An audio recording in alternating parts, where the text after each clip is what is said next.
Parlons peu, parlons bien. Mais après avoir terminé le jeu, on est en droit de se poser une question. Mais c'est quoi Hell is Us en fait? C'est un jeu d'action, un jeu d'aventure, d'investigation, d'enquête, les deux, tout ça à la fois, du combat, un petit peu peut-être. Pour tenter de comprendre de façon définitive ce qui nous attend avec ce titre, je vais d'abord rappeler un petit peu de contexte. Voilà, ça fera pas de mal. Premièrement, j'ai commencé par jouer à la démo du jeu un peu plus tôt cette année, j'ai pu me faire un peu la main dessus, et j'ai surtout pu me rendre compte que ce jeu en avait beaucoup plus sous la pédale que ce qu'il laissait paraître. Globalement, j'avais raison, que ce soit pour le meilleur ou pour le pire d'ailleurs, mais on va y revenir. Deuxièmement, j'ai eu l'agréable surprise pendant ce même live de découverte de la démo d'être contacté par le service marketing de Nacon/Rock Factor. Ils m'ont proposé que ma réaction face à la démo fasse partie d'une sorte de compilation qu'ils étaient en train de préparer en prévision de la sortie du jeu. Bah, à votre avis, qu'est-ce que j'ai dit? Bah, évidemment, un peu mon neveu que j'ai dit oui, hein, à pas se faire prier non plus, pas déconner. Donc, suite à ça, on a un peu échangé et ils m'ont envoyé une clé du jeu pour que je puisse y jouer avant sa sortie officielle. Donc, en gros, j'ai passé le week-end du 30-31 août à charbonner comme une mule pour arriver à sortir une sorte de pré-review le 1er septembre. Bah, ça a été la date de fin de l'embargo, quoi. Mais manque de bol, j'ai pas eu le temps de finir le jeu à ce moment-là. Bah, je me suis dit que je pourrais bien faire une critique définitive du jeu plus tard, et c'est ce que vous êtes en train de regarder. Alors bon, déjà, merci à vous d'être là, et merci à Nacon de m'avoir accordé leur confiance pour me filer cette fameuse clé, c'est hyper cool, et comme c'est la première fois que ça m'arrive en plus, bah ça m'a bien fait plaisir. Maintenant que le contexte est posé, je vais également rappeler quelque chose. Nous sommes le 1er septembre au moment où j'écris cette critique, et tous les plus gros youtubeurs ont déjà sorti leurs tests sur le jeu. Ils ont de façon assez générale été très partagés sur la qualité du produit final, voire même un peu déçus en fait. Et d'un côté je peux comprendre, on va pas se mentir, oui le jeu c'est un AA, donc forcément il est pas à la hauteur de Assassin's Creed en termes de quantité par exemple, ou d'open world, mais de l'autre je suis pas vraiment d'accord avec tout ça. On a affaire à un jeu qui expose de vraies ambitions et qui sous ses airs de AA un peu fauchés, propose une expérience originale avec un vrai parti pris. Honnêtement, je pense que le public en a un peu marre des purs Souls-like ou des purs RPG, et je veux bien qu'il y en ait pour tous les goûts, mais est-ce qu'on n'essaierait pas de prendre un petit peu le temps de souffler 2 minutes? Bah, Hell is Us, il fait exactement ça. Il vous laisse le temps. Il vous laisse le temps pour plusieurs raisons, et celles-ci feront partie des points que nous allons aborder, alors prenez un petit verre, quelque chose à becqueter, mettez votre chat sur les genoux, et allons voir si Jean-Paul Sartre avait raison quand il disait que l'enfer, c'est les autres.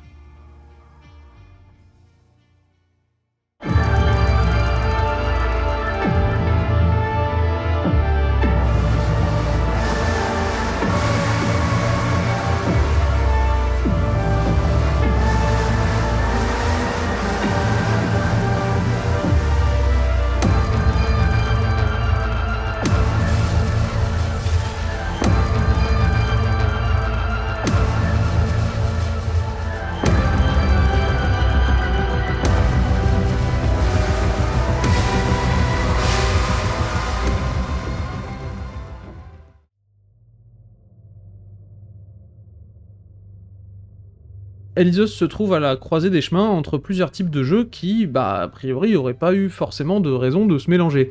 C'est un peu comme le Nutella et les huîtres, hein, techniquement chacun est bon de son côté, mais si on les mélange, en théorie, on va bouffer de la merde quoi.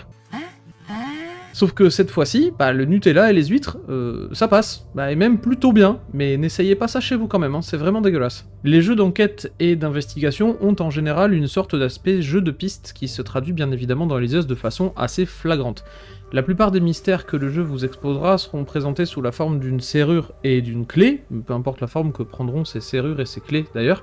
Ça peut être un coffre de voiture à ouvrir avec une paire de clés, ou tout à fait autrement, d'une porte à ouvrir grâce à la combinaison de plusieurs pierres à activer dans un ordre précis. Vous avez compris un peu l'idée, en gros c'est toujours plus ou moins un truc à ouvrir avec une forme de code ou de clé juste avant. Et malgré le fait que ces mystères gardent cette forme pure de clé-serrure, les différents enjeux, entre guillemets, piquent presque à chaque fois cette petite curiosité qui nous habite, et on se surprend à se dire « Ah tiens, qu'est-ce qu'il y a derrière ça ?» En ce qui concerne ce système de clés et de serrures d'ailleurs, parlons-en un petit peu. Y a rien de bien original, je préfère prévenir tout de suite, on est en terrain connu, et on a déjà vu ça pas mal de fois. Mais ce qui fonctionne très bien, ce sont les feedbacks visuels et sonores qui provoquent une certaine satisfaction lors de la résolution, et surtout lors de l'exécution. Le sound design et les effets visuels sont certes simples, mais sont très bien réalisés, et pour prendre l'exemple des piliers, chaque fois qu'on frappe dessus, le son et le VFX utilisés sont très satisfaisants à observer et à entendre.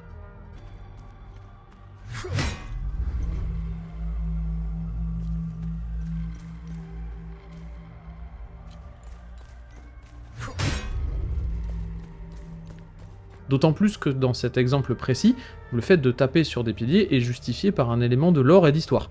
Bah ouais, pourquoi est-ce que taper sur des diamants, ça suffirait à ouvrir une porte, hein? Bon, à la limite, dans Spyro, on peut y croire parce que... parce qu'on s'en fout, mais là, il faut le justifier quand même un minimum.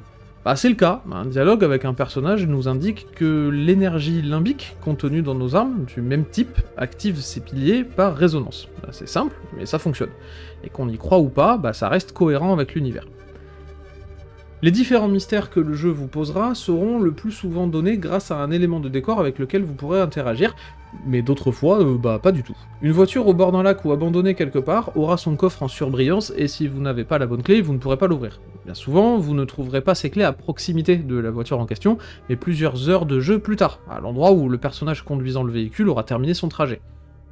Soit il laisse une note pour quelqu'un accompagnant le jeu de clés en question, et mettant ainsi à jour le mystère au sein de votre interface, soit vous trouverez juste les clés en question possédant un élément distinctif visuel qui rappellera peut-être l'endroit où se trouve la voiture ou le véhicule à démarrer. Et je dis peut-être parce que là va falloir vous démerder pour vous souvenir d'où vous avez croisé cette foutue bagnole, hein? Et tant qu'on en est à parler de l'interface, laissez-moi vous parler de votre tablette. Oui, on a une tablette dans le jeu, sorte d'énorme appareil à tout faire, que ce soit la gestion de vos équipements ou de votre progression. Alors bon, c'est cool de tout avoir mis au même endroit, hein, ça centralise et on mutualise les ressources pour ne pas avoir à se disperser en codex ou différents menus, mais... C'est un bordel! Oh là là, vous êtes pas prêts, hein, je vous le dis. Plusieurs onglets généraux servent chacun à un but précis, à s'équiper, gérer ses armes et son drone, on y reviendra à celui-là, gérer ses glyphes et également à gérer sa progression au sein des différentes quêtes. Toute l'organisation de la trame principale et de l'histoire est plutôt bien ficelée au sein de l'interface. On sent que ça a fait l'objet d'un soin particulier parce que je trouve ça un peu plus clair en termes de navigation que le reste des objectifs. Tout est regroupé au sein d'objectifs principaux, et ce qui s'ajoute autour en une sorte de toile d'araignée fonctionne vraiment très bien. On peut pas vraiment agir sur ces bullet points reliés entre eux comme dans un véritable palais mental où on peut examiner les indices, les déplacer, les relier soi-même à la main, mais c'est suffisamment bien agencé pour qu'on s'y retrouve quand même. La quête principale n'a pas vraiment besoin de faire dans la dentelle, elle est assez explicite pour que le joueur avance naturellement. Les environnements se débloquent au fur et à mesure, et grâce à un système de notification sur le côté de l'écran, on sait ce qui a été complété ou ce qui reste à faire. Les mystères secondaires par contre, c'est plus technique là déjà, hein. Il faut vraiment se souvenir précisément de ce qui a été entamé, où et comment. Et c'est une ambition assumée du studio de vous faire prendre un paquet de notes, hein. Par exemple, j'ai croisé ce PNJ à tel endroit, il avait l'air d'avoir besoin de quelque chose, bon bah si vous retrouvez ce quelque chose dans 3 heures, eh ben il faudra vous souvenir où vous avez croisé ce PNJ la première fois, et surtout de quoi il avait besoin, parce que la commande échanger en fonction de tous les PNJ que vous allez croiser, bah ça regroupe tous les objets que vous avez ramassés jusqu'à maintenant. Alors quand on croise un objet qui serait susceptible de correspondre à un personnage, la cohérence voudrait que, à l'instar de la trame principale, une notification vienne avertir le joueur que quelque chose a été mis à jour. Même sous la forme d'un truc très simple, genre une question du style « ce bandage pourrait correspondre à machin truc si je le lui amenais », et même sans dévoiler l'emplacement, je trouve que ça aurait fait quand même du sens. Actuellement, il faut vraiment se souvenir d'absolument tout, et ça pourrait devenir assez complexe de s'y retrouver, surtout quand on commence à progresser un peu à l'acte 2 ou 3 et qu'on trouve des objets nous ramenant à la toute première zone. On a déjà encaissé beaucoup d'infos, se souvenir d'un truc qui s'est passé il y a 12 heures, peut-être que c'est un poil too much. Ce système gagnerait en clarté si chaque mystère en cours pouvait être cliquable dans l'interface et qu'une fenêtre s'affichait sur la droite en toile d'araignée regroupant ce qui a un rapport avec le mystère en question. Sous la même forme que la quête principale, par exemple, mais en plein de petits sous-catégories de petits mystères. Là, actuellement, débrouillez-vous. Après, ça a son charme, hein, d'un certain côté, je dis pas, mais sur moi, ça a pas véritablement fonctionné comme ça aurait dû. Et du coup, tout va de pair avec cette philosophie que les développeurs ont choisi d'appeler Player Plattering, en opposition au Silver Plattering, de bien jolis mots pour désigner que tout est apporté aux joueurs sur un plateau dans les jeux modernes. Dans Elite Us, on a jusqu'à maintenant constaté que c'était pas du tout le cas. Il va vraiment falloir vous lever tôt pour aller chercher une info, mais si vous voulez mon avis un petit peu à chaud sur la question, je vous invite à aller voir la review de pré-sortie de Elite Us où j'explique quand même pas mal ce point précis. C'est pour ça, on va pas y passer 1000 ans non plus.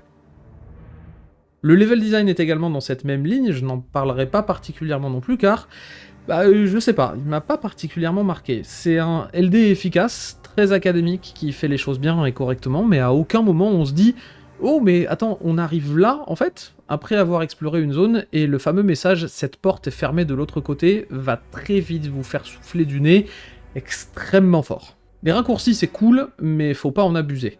Le personnage ne dispose pas d'un saut, ce qui de fait contraint le LD à établir sa progression sur un seul et unique plan.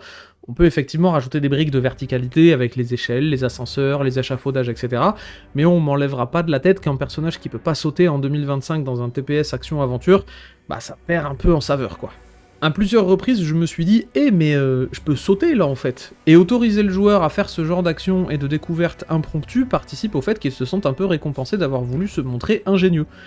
Enfin, ingénieux, en tant que faire se peut quoi. À un moment, j'ai même cru qu'une compétence spéciale pourrait me servir à justement accéder à certaines zones plus facilement, et elle était toute désignée pour le faire, sachant qu'elle nous fait littéralement bondir de plusieurs mètres en hauteur. Mais les murs invisibles auront eu raison de ma volonté créative. Globalement, on sent que le jeu a voulu implanter des systèmes qui ne demandaient qu'à être améliorés, mais que ce soit par manque de temps ou manque de budget, tout ça n'a pas pu aller jusqu'au bout. C'est malheureux, mais c'est aussi la réalité du développement dans le JV, tout n'est pas qu'affaire de bonne volonté.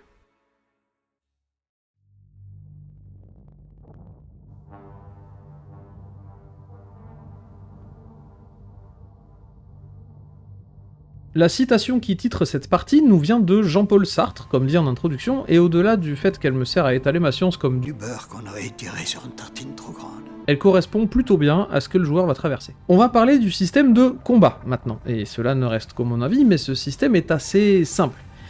Et puis c'est très bien comme ça. Oui, bah c'est basique, c'est limite simpliste et encore, mais c'est très efficace, et ça ne vient pas parasiter les autres piliers du jeu qui sont l'enquête et l'exploration. Mais bordel, accrochez-vous hein, pour gérer plusieurs ennemis en même temps. Mais ça pareil, on va y revenir, en évitant de s'énerver. Avoir de grands environnements, ou même des petits d'ailleurs, nécessite de faire varier le rythme quand on les explore. Et pour ça, le fight, bah ça fait quand même le café. Surtout quand le système n'est pas surchargé de features additionnelles. On peut s'équiper de 2 slots d'armes faisant partie des 4 grandes familles du jeu, les haches, les épées à une ou deux mains, et les armes d'ast. Chacune peut être améliorée, et plus on l'utilise, plus elle monte en niveau, ce qui peut être un peu contraignant quand on arrive vers la moitié du jeu, voire un peu plus, et qu'on se décide à essayer une nouvelle chose que l'arme qui nous suivait depuis le début. La nouvelle arme augmentant de niveau avec l'utilisation, bah vous allez faire 3 PV de dégâts sur des ennemis qui en ont 800. Ça pose un vrai problème d'équilibrage, et même si on peut les améliorer, bah ça compense pas le fait qu'il faille revenir en arrière pour... Ah, je déteste ce mot, pour farmer.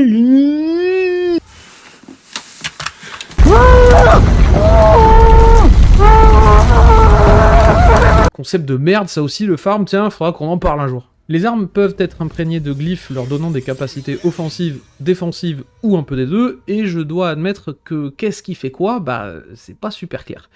Ah, et une fois qu'une arme est imprégnée, c'est définitif. On peut pas l'imprégner différemment avec, par exemple, un autre glyphe d'un autre type.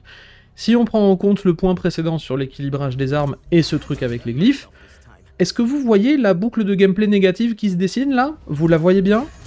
Alors choisissez attentivement et très bien votre arme au début du jeu, parce qu'à moins d'en utiliser plusieurs en même temps et de devoir changer de style de gameplay au fur et à mesure des combats, bah vous allez vous en mordre les couilles. Ce qui est intéressant dans les fights de Hell is Us, c'est surtout qu'ils se déroulent la plupart du temps sous la forme d'un duel. Oui, parce qu'il y a un holo, son ace associé, et vous. Et parfois, ils sont plusieurs, ce qui peut porter le fight à du lourd 8v1. Et alors là, les gars, on arrive direct chez les Lopez pour la grosse bagarre. Nous, on est hommes à castagne, nous. C'est carrément la main nue, maintenant, hein. Quand ça arrive, ça devient vite très bordélique, car Hell is Us est un jeu qui crie énormément, et quand je dis qu'il crie, c'est littéralement que ça gueule, hein. Et avoir en permanence 2 ennemis qui te harcèlent littéralement, ça devient chiant très vite. À la longue, cette surcharge sonore et visuelle est assez fatigante, comme vous avez pu le constater. Mais ça aussi, on va y revenir. Pour vous aider dans ces combats, vous possédez un drone. Ce drone est marquant par son inutilité. À part 1 ou 2 compétences spécifiques destinées à un usage précis, personnellement j'utilise beaucoup la compétence où on fonce tout droit sur l'ennemi par exemple, celle du bouclier et de la zone de chagrin, donc en gros voilà, j'ai trouvé mes 3 compétences fétiches, et j'utilise à peu près que ça quoi. L'usage de ce drone est très restreint. Cela dit, c'est une super lampe de poche qu'il ne faudra pas oublier d'éteindre de temps en temps pour profiter des éclairages du jeu qui sont au passage très réussis, tout comme le reste de l'environnement et de l'ambiance. Mais comptez pas vraiment dessus pour vous éclairer dans les endroits où il fait vraiment trop sombre. Si le jeu veut que vous soyez aveugle, alors vous le serez. À un moment, j'ai presque cru que le drone allait devenir intéressant et pourrait servir d'outil de communication avec notre camarade journaliste qui fait ses trucs de son côté dans le véhicule blindé quand celle-ci prend possession du drone, mais non, même pas. C'est un peu une occasion loupée, je trouve. Il y avait vraiment matière à en faire un système assez sympa, semblable à celui de Atreus dans God of War qui mène sa propre vie lors des combats, et à qui on peut demander un coup de main de temps en temps via des ordres directs. Je soupçonne d'ailleurs les devs d'avoir cut cette feature par manque de temps ou de budget pour la développer, mais ça, on le saura jamais. Concernant les quelques compétences que le drone vous offrira, elles seront surtout utiles sur les ennemis les plus costauds du jeu, mais étrangement, pas sur les boss. Ce qui est très bizarre vu qu'on s'attend presque à avoir besoin de toutes les compétences possibles sur les boss, mais pas contre des ennemis qui sont juste forts. Les plus retors étant les gardiens de boucles temporelles, des petites scénettes que vous devrez refermer après avoir tué un certain nombre d'ennemis spécifiques. Bon, alors parlons-en, de ce soi-disant challenge d'aller chercher X ennemis et de devoir tous les tuer pour autoriser l'accès à une zone ou à une récompense supplémentaire. Sans déconner, j'ai pas vu ça depuis la première quête de Diablo 2 où il faut aller tuer 30 démons et gobelins dans une grotte. Non, pire, depuis la première quête du rôdeur de World of Warcraft où il faut ramener 10 pots de sanglier. J'en fais encore des cauchemars, j'ai rage quit le jeu à ce moment-là. Clairement. Putain, je vous jure, faut plus faire ça. C'est fini, ça passe plus. Enfin, en tout cas, moi, je laisse plus passer ce genre de truc-là. Ça fait déjà un moment qu'on parle des combats, des holos, des haze, etc., mais on va rentrer un petit peu dans le détail. Le bestiaire total du jeu se compose d'une combinaison de 3 holos de base, un gros tank, un léger qui tire à distance, et un moyen qui attaque au corps à corps. Chaque holo a la possibilité d'être attaché à un haze, sorte d'identité matérialisant une émotion particulière choisie parmi les 8 référencés au sein de la classification de monsieur Robert Plutchik. Ouais, c'est ça, Plutchik. Le chagrin, la terreur, l'extase et la rage. On en découvre des trucs dans cette review. La démarche est très intéressante et provient de la volonté du studio de se demander à quoi ressemble physiquement une émotion. La question peut paraître bizarre, mais si vous deviez, là, tout de suite, vous représenter visuellement une émotion, physiquement, disons par exemple la peur, pour vous, elle ressemblerait à quoi? Dites-le moi en commentaire, ça m'intéresse pas mal d'avoir votre avis là-dessus. Lorsqu'on s'approche d'un holo, si celui-ci possède un haze, alors il se déclenche et sort du corps fantomatique pour venir se friter avec vous. Sachez que vous ne pouvez pas endommager le holo tant que le haze n'est pas tombé avant, et que si vous mettez trop de temps à tuer le holo après ça, il peut être réinvoqué, et c'est reparti pour un tour. Chaque haze représente donc une émotion de façon matérielle et tangible dans le monde réel. Les holos, quant à eux, sont la représentation vidée de toute substance de personnes ayant vécu des émotions particulièrement violentes au moment de leur mort. Tous les holos que vous rencontrerez sont par conséquent des personnes décédées d'une manière, disons, brutale. Ce parti pris est particulièrement cool, et j'en reviens au côté gueulard et bruyant des combats. A votre avis, quand on est submergé par la terreur, le chagrin ou la rage, et que tout ça intervient au milieu d'un champ de bataille d'une horrible guerre civile, est-ce qu'on reste calme? Je pense que non.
L'horreur de la guerre, l'horreur que nous raconte Alysos, elle se trouve là, dans ce bruit, dans ce chaos, dans cette panique permanente qui menace de prendre le dessus. On revient à un concept qui m'est cher, le gameplay au service de la narration. Le jeu raconte les horreurs de la guerre et la brutalité des conflits armés. Et à chaque combat, vous le voyez et vous l'entendez. Alors je vais faire une toute petite pause ici, parce que j'avais commencé à écrire qu'il fallait pas s'attendre à des combats de boss de haute volée. Bah j'avais à moitié tort et à moitié raison. Il y a quand même 2 boss dans le jeu qui m'ont particulièrement marqué. Le boss du chagrin, on va en parler 2 minutes. En termes de gameplay et de fight pur et dur, c'est pas quelque chose d'exceptionnel, mais le sens narratif est très puissant. Lorsqu'on trouve cette clé, celle du chagrin, c'est la première d'ailleurs, on apprend que les Vigiles, une sorte de faction de guerriers protecteurs du pays, a pour mission de détruire la calamité et de refermer les boucles temporelles. Bon, là non plus, je préfère pas trop en divulguer, mais le scénario est assez chouette, et même s'il est dilué dans la totalité des puzzles et que la fin est relativement rushée, ça reste quand même très sympa à suivre. Depuis des générations, les Vigiles doivent accomplir cette tâche, et pour refermer une boucle, un prisme limbique doit être déposé au centre, sauf que le centre d'une boucle temporelle est trop dangereux pour n'importe quel type de vie organique, celle des humains comprise. Pendant longtemps, les Vigiles utilisaient des chouettes pour poser ces prismes au milieu des boucles, et ainsi les refermer. Peu efficace, le système a été mis de côté avec le temps, puis sont arrivés les martyrs, les sacrifiés. Une partie des Vigiles ayant accepté de perdre la vie pour refermer une boucle en allant droit au cœur de celle-ci pour déposer le prisme, et ainsi refermer la boucle à coup sûr. Lorsqu'on récupère la clé de chagrin, on débarque en plein milieu du tombeau de ces sacrifiés, au centre duquel se trouve un holo qui invoquera 7 as du chagrin. Tous portent le nom des 7 étapes du deuil. Dans ce cas précis, le combat a un sens. On combat la tristesse de voir ces milliers de gens ayant volontairement perdu la vie au profit d'un bien commun, on combat le désespoir, la négociation, l'acceptation, bref, on combat le principe même du deuil. Le boss de la terreur est également un très bon exemple, alors qu'il faut se repérer grâce aux cris de terreur qui nous guident dans une scène presque intégralement plongée dans le noir. On doit éviter des obstacles qui font très arcade, dans le gameplay d'ailleurs, pour avoir au final un fight qui se répétera à 3 reprises. L'ambiance sonore est absolument incroyable et le combat est un réel plaisir. Un mélange entre un boss de Death Stranding avec un setup très arcade à la Fury, on sent que les influences ont eu le temps d'infuser et ça fait du bien de voir un combat qui change de celui des ennemis habituels pour venir perturber le joueur dans ses habitudes. On a la même chose, ou du moins un design qui épouse le lore et la narration, avec le boss de l'Extase. Le rush d'adrénaline est vraiment cool, et même s'il n'y a absolument rien de difficile dans ce fight, on sent que l'arène et la façon dont on doit combattre les différents ennemis ont été réfléchis pour nous faire ressentir cette frénésie du combat, cette tension qui monte graduellement jusqu'à ce qu'on se rende compte que tout va plus vite, plus fort, et que tout est plus violent. Je garde un excellent souvenir de ces 2 fights en particulier, 3 si on compte le premier de la clé de chagrin, et ils réussissent haut la main le pari de mettre parfaitement l'emphase entre le gameplay et la narration. Pas de dissonance ludo-narrative ici, mais une harmonie parfaite entre ce qu'on fait et ce qui nous est raconté.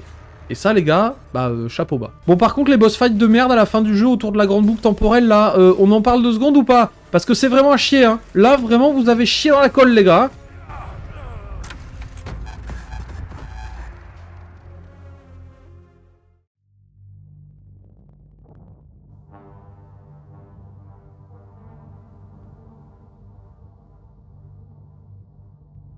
Vous remarquerez que j'ai pas particulièrement parlé du système d'exploration. Pourquoi ? Parce que ça, ce sera à vous d'aller vous faire votre propre avis. Je vais pas tout vous dévoiler non plus quand même. Et puis comme le jeu se base énormément sur la narration environnementale et que j'en ai déjà parlé dans la vidéo précédente, je me voyais mal faire une répétition de mon propos précédent. Allez y jeter un œil, vous m'en direz des nouvelles. Malgré le fait qu'au moment où je sors cette vidéo, la plupart des gros vidéastes ont dû sûrement poster un let's play complet ou un guide vous indiquant étape par étape où aller et comment, je vous invite très fortement à aller vous perdre au sein des différents environnements que le jeu aura à vous proposer, et également à découvrir son histoire. Comme je vous le disais, même si c'est un poil rushé à la fin, ça vaut quand même le coup de s'y pencher. Et quand je dis vous perdre, c'est pour une bonne raison. Parfois, certaines villes et certains environnements sont tellement noyés dans une direction artistique, disons, agressive, qu'il devient très difficile de se repérer correctement. C'est pas vraiment quelque chose d'agréable en termes d'exploration et de sentiments joueurs.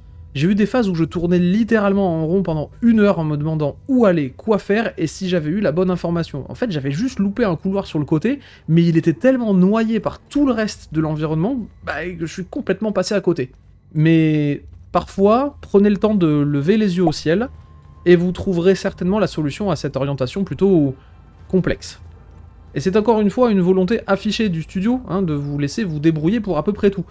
On accroche ou on n'accroche pas, mais on pourra jamais reprocher à Elysius d'être trop facile. Ce que je pourrais dire pour conclure correctement cette vidéo, c'est que Hell is Us est une expérience à part. Elle sort de ce que vous connaissez et vous plonge dans une certaine forme d'inconfort qui vous perturbera certainement dans vos habitudes et vous obligera à penser autrement. Pas toujours pour les bonnes raisons, mais au moins ils ont le mérite d'essayer. Et ça vous fera certainement un paquet de nœuds au cerveau, mais selon moi, ça vaut le coup. Il faut vous investir un minimum, et si vous cherchez un jeu qui saura vous en offrir pour votre argent, alors foncez et plongez-y sans hésiter. Si vous venez pour un système de combat ultra bien foutu et des fights mémorables, par contre, vous n'êtes pas au bon endroit. Ne vous imposez pas ça, franchement, et passez le mode de difficulté du jeu en facile. Vous aurez toujours les mêmes énigmes et l'exploration sera exactement identique, mais les ennemis ne seront plus qu'une formalité et vous pourrez vous concentrer sur autre chose. Un petit mot pour insister lourdement sur la qualité des musiques du jeu. Je l'ai déjà dit dans ma précédente vidéo, mais bon Dieu que c'est agréable. Le sound design du titre est absolument exceptionnel et même s'il est parfois un peu envahissant, c'est vraiment un régal absolu. Hell is Us n'est pas un jeu adapté pour de petites parties à faire de temps en temps. Certains mystères peuvent être résolus assez vite, mais comme il faut se souvenir d'à peu près tout d'une game à l'autre, si vous n'arrivez rien noter, tant pis pour vous. Littéralement, hein. Vous croyez que je déconne, mais non. Certains mystères et certains PNJ fonctionnent comme dans un From Software, et si vous ne venez pas au bon moment, au bon endroit, c'est mort, et c'est parti pour un New Game Plus. Hell is Us n'a pour le moment pas rencontré le succès qu'il mérite. Au moment où j'écris ces lignes, les chiffres sur SteamDB s'élèvent à peu près 50 000 copies vendues. C'est peu. Et c'est dommage. Selon moi, Hell is Us aurait mérité un petit peu plus. Il a ses défauts, certes, mais il mérite amplement que vous lui laissiez une chance. Vous avez dû remarquer que j'aime les jeux qui demandent un certain niveau de... souffrance, avant de dévoiler leur plein potentiel, et Hell is Us fait partie de cette catégorie. Je dois quand même souligner le fait que c'est un des rares jeux que j'arrive à terminer, au moins à aller jusqu'à la fin de l'histoire principale. Ceux-là, je peux vraiment les compter sur les doigts d'une main depuis ces dernières années. On a de plus en plus de jeux qui valent le coup chaque année, et qui pourtant payent pas de mine. Même si le prix pourra en repousser quelques-uns, vous pourrez le trouver ailleurs pour éviter de payer plein tarif sur Steam, mais c'est quand même le meilleur moyen de soutenir le studio. Merci de m'avoir suivi, c'était ma critique définitive sur Hell is Us. D'habitude, je préfère aborder des pans plutôt narratifs ou un petit peu plus spécifiques d'un jeu vidéo, mais là, j'ai quand même décidé de faire un test un peu plus global, et si vous combinez la première vidéo de pré-launch et celle-ci, normalement, vous devriez avoir à peu près toutes les informations possibles pour vous faire un avis à peu près objectif sur le jeu. J'insiste encore une fois, allez y mettre les pattes, hein. Prenez la manette, essayez d'aller vous faire une game ou deux, il vaut franchement le coup, et je pense pas que vous regretterez votre expérience. Abonnez-vous si vous le souhaitez, allez faire un tour sur la chaîne, hein, on sait jamais, peut-être que vous trouverez des trucs qui vous plaisent, et revenez si le cœur vous en dit. Prenez soin de vous, on se dit à très vite, ciao.